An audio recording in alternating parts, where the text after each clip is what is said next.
A cidade de Ávila, na Espanha, neste ano de 2019, sediou o 36º Workshop de Psicologia Analítica com foco em estudos da infância e da adolescência. Nesse vídeo, analistas do mundo falam sobre o legado de Carl Jung e você é nosso convidado para assistir esse mini documentário e conhecer como é que a psicologia analítica é abordada em diferentes países como França, Itália, Portugal, Espanha e inclusive no Brasil. Soy Raquel Mozo, una de las coordinadoras de Ávila 1131, Observatorio Activo. Es la sede en Ávila de la Fundación Tatiana Pérez de Guzmán el Bueno. Estos pasados días hemos acogido la 36ª edición del Workshop Internacional de Psicología Analítica en Infancia y Adolescencia. Ha sido un placer trabajar en estas jornadas con todos los profesionales internacionales que han acudido a este workshop y han estado estudiando distintos casos y formándose en su labor profesional. El origen de Ávila es una ciudad de origen romano, ¿vale? Estamos hablando del siglo I a.C. Quedan pocos vestigios de esa época romana en nuestra ciudad, pero sí que podemos ver algunos de ellos, los más importantes, sobre todo restos funerarios como cistas y cupas, en el monumento más importante que tenemos en la ciudad, que es el que imprime el carácter a nuestra ciudad de Ávila, que es la muralla, por lo que somos universalmente conocidos.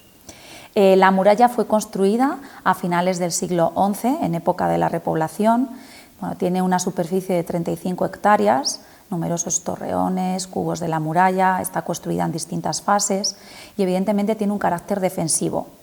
La muralla es el emblema de esta ciudad de Ávila, es una ciudad declarada por la UNESCO Patrimonio de la Humanidad en el año 1985 y por lo tanto con un nivel de protección importante. Es una ciudad que vive fundamentalmente por y para el turismo, con personajes históricos que han marcado esa historia, como es Santa Teresa de Jesús, donde nace en el año 1515 y donde pasa aquí más de 30 años de su vida en el monasterio de la Encarnación, y luego ya es cuando decide salir a fundar por media España. También San Juan de la Cruz marca evidentemente la ciudad de Ávila, Isabel la Católica y una catedral que, aunque empezó a construirse en época románica, pasó por distintas fases y llama la atención su cimborro o cimborrio adosado de modo defensivo también, como por formando parte del paramento de la muralla. Y tenemos unas joyas del románico como son la iglesia de San Vicente, la Basílica de San Vicente, conocida por el cenotafio también de los mártires Sabino, Vicente y Cristeta, que merece la pena. Es un cenotafio con una pintura de policromía también de época románica, y la iglesia de San Pedro. Son las dos joyas del arte románico en nuestra ciudad. Bueno, el monumento de los Cuatro Postes es un monumento emblemático de nuestra ciudad, está a las afueras. Es un punto de referencia para todos los turistas y también para los abulenses por la historia que tiene. Es el punto donde Santa Teresa fue encontrada junto a su hermano Rodrigo cuando escapaban a tierra de moros, y allí es donde los encontró su padre. Ellos querían escapar a ser mártires, que les cortaran la cabeza, entregar su vida por los cristianos, cuando eran unos niños. Entonces fue su punto de escapada y fue donde justo los encontró su padre para regresarlos a casa. Fue allí donde ese punto teresiano tan importante para todos los que somos teresianos y estamos empapados del espíritu de Santa Teresa, donde bueno, pues se construyó de forma simbólica ese humilladero del cual quedan esas 4 columnas a modo de templete con esa cruz, y hoy en día, aparte de ser un lugar teresiano de referencia, también es el mejor mirador de nuestra ciudad para poder observar la monumentalidad del recinto amurallado. Somos la única ciudad del mundo con una muralla del siglo XI que se mantiene todo ese perímetro intacto y es la panorámica perfecta de nuestra ciudad. Bueno, mi nombre es Gemma de la Torre, soy profesora en la Facultad de Psicología en la Universidad Cardenal Cisneros, que depende de la Complutense, es una escuela de la Complutense. Mi formación es psicólogo, obviamente, psicología. Tengo un máster en creatividad aplicada. Estoy haciendo el doctorado en la Facultad de Medicina, en Historia de la Medicina, sobre la relación entre San Juan de la Cruz y la psicología analítica. En concreto, La noche oscura del alma de Juan de la Cruz y el libro rojo de Carl Jung. Bueno, me llamo Ana Ibáñez, soy española Vivo en Barcelona y soy psicóloga clínica y analista junguiana desde hace 15 anni. Allora, mi chiamo Milvia Talamini, sono un'analista junghiana italiana di Milano, didatta di una società analitica, l'ARPA di Torino, e lavoro anche col gioco della sabbia, che è un Sand Play Therapy, di cui insegno nella scuola di Sand Play Therapy. Eu sou a Sônia Lira, sou uma analista junguiana aqui do Brasil, tenho uma história pessoal imensa, assim, com a psicologia analítica do Jung, desde o modo como eu conheci a psicologia analítica, o desenvolvimento ao longo desses anos, porque eu praticamente conheci a psicologia analítica lá em 77, ou seja, ela estava recém chegando ao Brasil, né? Como a psicologia analítica é ensinada nas universidades pelo mundo? Es una pregunta imposible de contestarte porque no se enseña la psicología analítica en las universidades de mi país. La formación que hay en casi todas las universidades es una formación cognitivo-conductual, a veces se presenta algún otro tipo de terapia, como una terapia sistémica, familiar, pero excepto en la Universidad de Salamanca, que hay unos pequeños estudios de psicología analítica, la verdad es que no existe ningún tipo de formación. El problema es que en las universidades de nuestro país hay solo un paradigma dominante, que es el cognitivo-conductual. Y todo lo que sale de ahí, todo lo que se va fuera de ahí, no se enseña.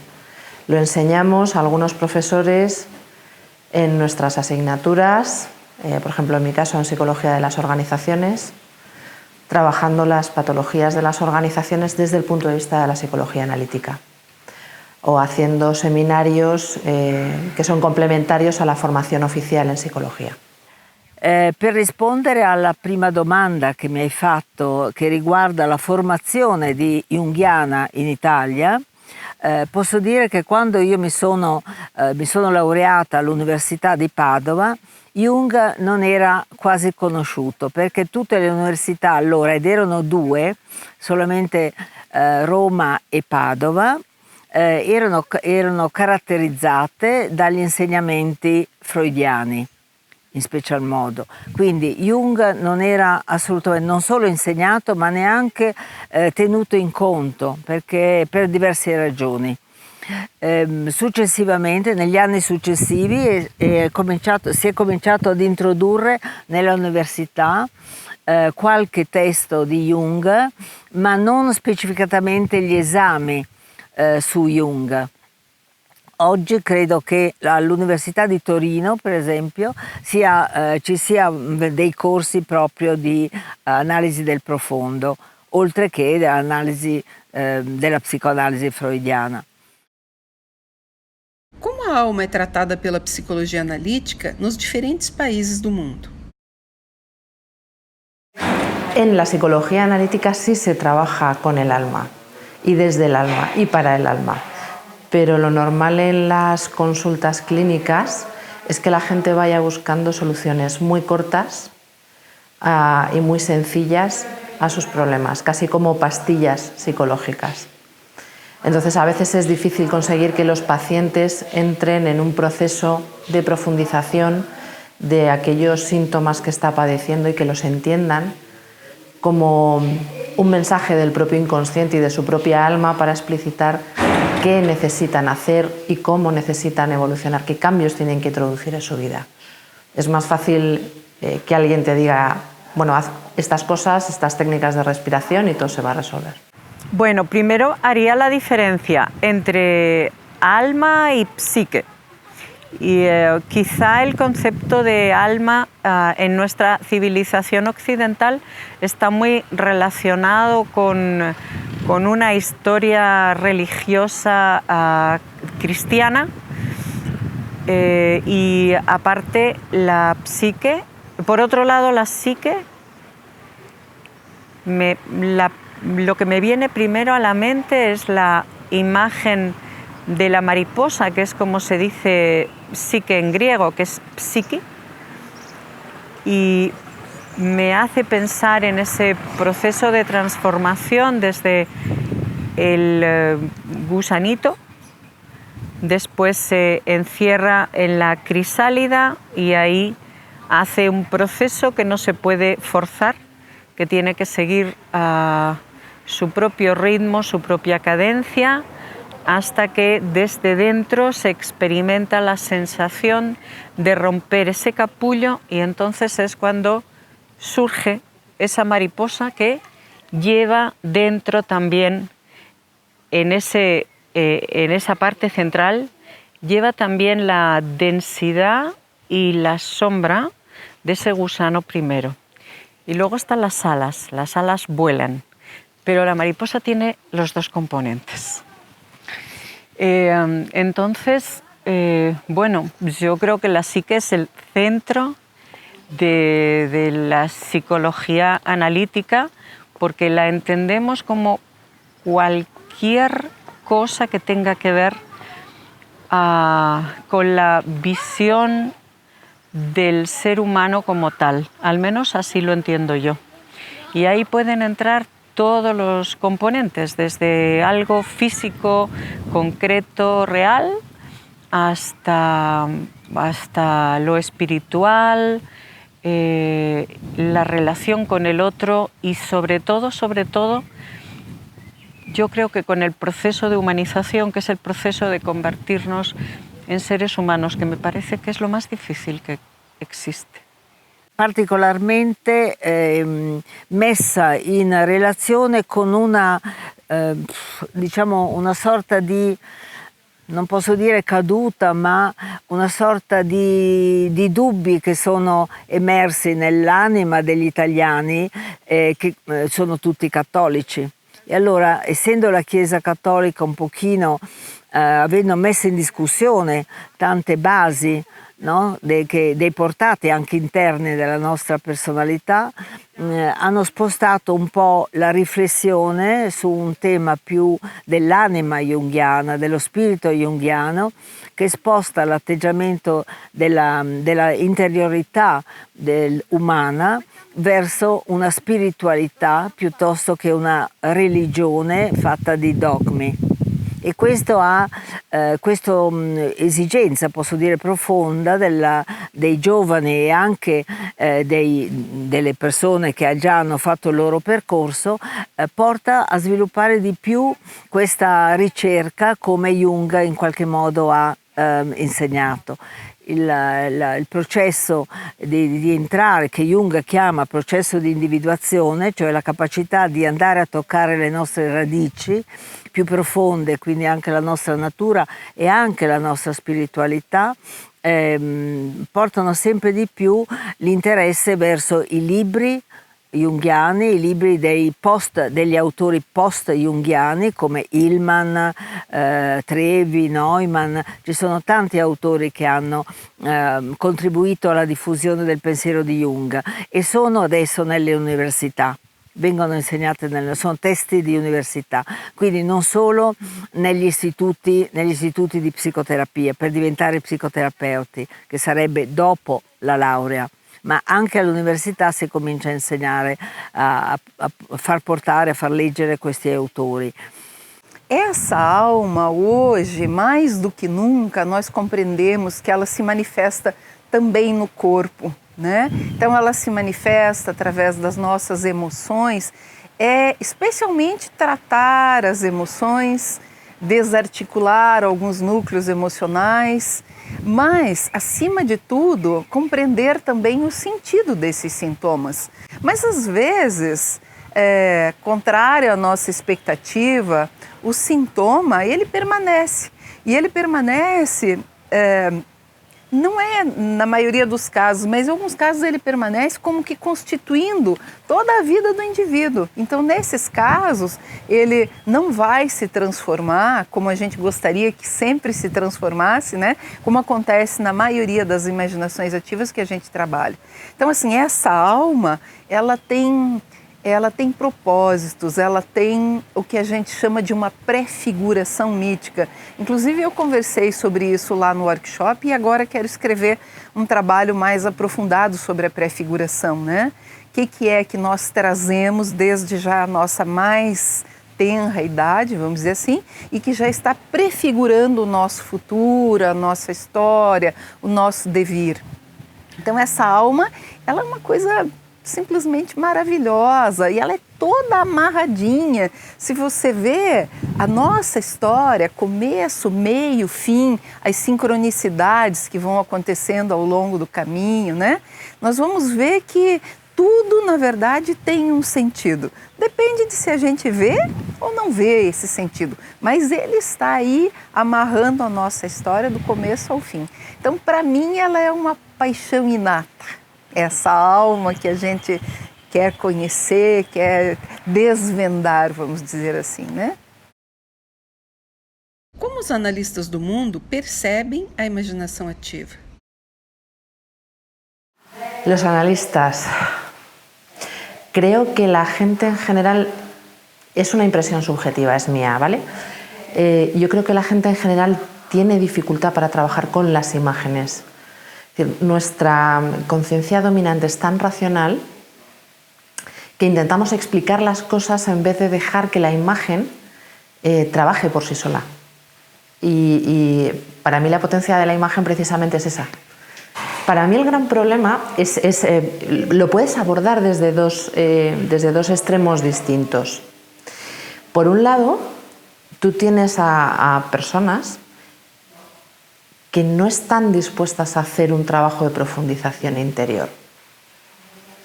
Entonces, lo que hablábamos un poco antes, si tú me puedes decir, bueno, te enseño una técnica de respiración y la ansiedad se me pasa, es mucho más fácil que pensar qué tiene la ansiedad que contarme y por qué la estoy sintiendo en este momento.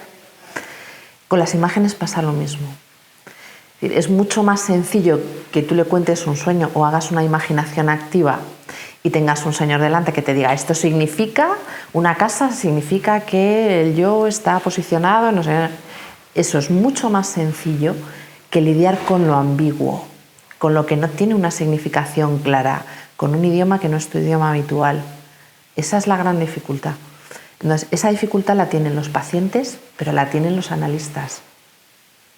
Entonces, es difícil encontrar analistas que se encuentren cómodos simplemente dejando los símbolos estar. Es decir, ellos tienen su propia potencia, tienen su lenguaje y trabajan a su manera. Y creo que eso es difícil encontrarlo aquí. No hay yo no conozco muchos analistas que trabajen así. Bueno, en este momento lo que me surge son dos aspectos fundamentales. Uno, la concepción clásica de imaginación activa, que sería una de las herramientas más importantes y potentes que tenemos para trabajar con el inconsciente de un paciente, que tiene que ver con abrirse a lo que el inconsciente quiera decirnos en ese momento, sin ningún tipo de actitud crítica o de juicio hacia lo que pueda salir. Me estoy basando en los 3 verbos de Elian Berg, que describe muy bien la relación, la actitud que uno tiene que tener ante cualquier cosa que pueda surgir de la psique.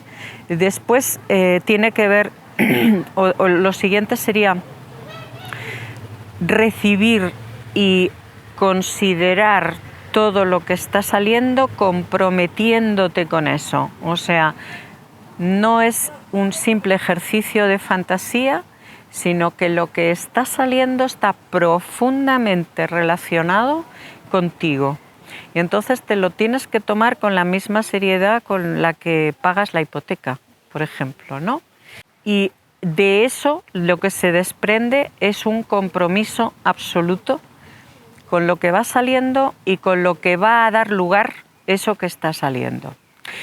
esa sería como la concepción más clásica para mí de la imaginación activa. Y la otra cosa que me parece muy importante en este momento para señalar es la imaginación activa en la relación, es decir, una herramienta para analizar la relación de transferencia y contratransferencia que se da entre el paciente y el analista. Es decir, que yo, a través de mi contratransferencia, puedo hacer también un ejercicio de imaginación activa que me ayuda a entrar en contacto con el paciente en un campo interactivo común que nos transforma a los dos y que es una oportunidad enorme para la transformación.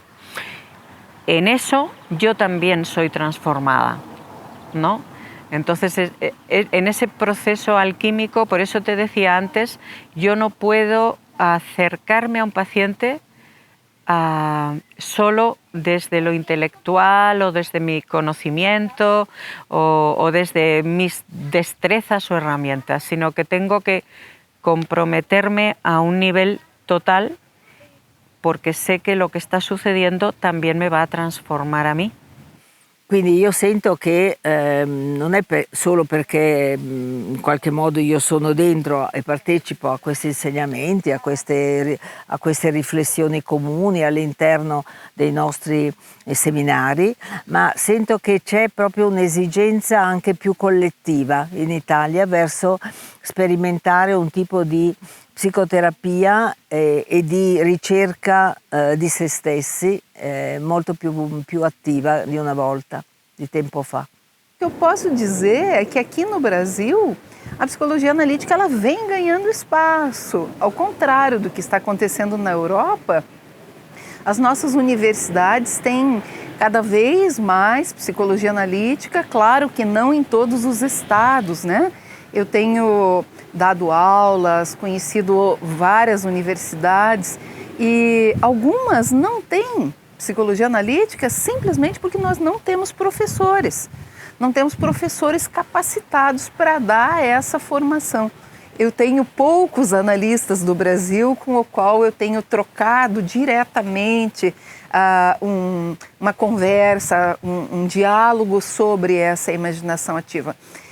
A maioria fala sobre imaginação ativa, mas eu de fato não sei como ela é aplicada efetivamente com relação ao paciente. Então, o que eu posso dizer para você é que a minoria com a qual eu me relaciono tem também diferentes pontos de vista, né? Porque depende do aprendizado, da escola que você vem. A nossa grande escola é o Jung. Mas quem é o Jung? O Jung é uma constelação de muitas mentes, é uma constelação da filosofia antiga, da teologia antiga, da mística originária. Então, quem é essa mente que nós chamamos de Jung, da qual nós também queremos nos apropriar para desenvolver a nossa própria mente? Então, o que nós temos? Nós temos muitas perspectivas. E essas perspectivas, esses pontos de vista, eles têm muito a ver com o nível do desenvolvimento pessoal, do conhecimento de cada um. Então, eu não tenho essa resposta pronta. Como é que os analistas do Brasil veem a imaginação ativa? A experiência no workshop. De la experiencia de la organización del taller, bueno, es enriquecedor siempre. Conoces muchísima gente con muchísimos puntos de vista distintos. Todo el mundo tiene una mentalidad muy abierta, está muy receptivo a escuchar otras opiniones, otras formas de ver las cosas. Y creo que es como uno aprende de verdad. Es decir, cuando te abres a la experiencia del otro, a cómo el otro ve el mundo, a cómo afronta a los pacientes, cómo afronta las diferentes situaciones que se dan en los settings. Y lo mismo te pasa cuando organizas cosas de orden más práctico, es decir, cuando ves cómo se organiza la gente en las comidas, quién es más, entre comillas, protestón, menos. Entiendes, abre la mente, entiendes otras formas de ver las cosas y es muy, muy enriquecedor. Trabajas mucho, pero es muy enriquecedor. Sí, o sea, las premisas sobre las que está basado el workshop. La primera de ellas es que se busca habitualmente que cada persona esté trabajando en una lengua que no sea la suya propia. Entonces, pasar por esa experiencia ya es un ejercicio de humildad en el que uno tiene que apartar todas sus seguridades. Cuando uno está hablando en un idioma en el que no se siente diestro o de repente aparece la falta de vocabulario, no entender lo que está diciendo otro compañero que está hablando también en ese idioma, pero del que no entiendes nada, porque a lo mejor él es de Bulgaria, ¿no? Entonces eso es como un poco ser tonto. Entonces la experiencia de ser tonto también es como sentirte un niño o sentirte un poco loco, ¿no? Por ahí, entre las tres cosas, yo diría tonto, niño, loco, ¿no? Entonces esa experiencia es como que de repente te puede matar, pero también te puede abrir a unas posibilidades de conocimiento, tanto personal interior como de relación con las otras personas, porque de repente no sabes nada. Entonces, ese no saber nada yo creo que es lo más importante y para mí lo mejor del workshop. Es como una experiencia cuestionadora totalmente. Es abandonar el yo y la persona sobre la que uno se sostiene y se siente fuerte, y entrar a formar parte de, no sé, de un grupo en el que las cosas empiezan a funcionar de otra manera, porque no solo me pasa esto a mí, nos pasa a todos, ¿no? Entonces la experiencia inmediatamente pasa a ser una experiencia interna.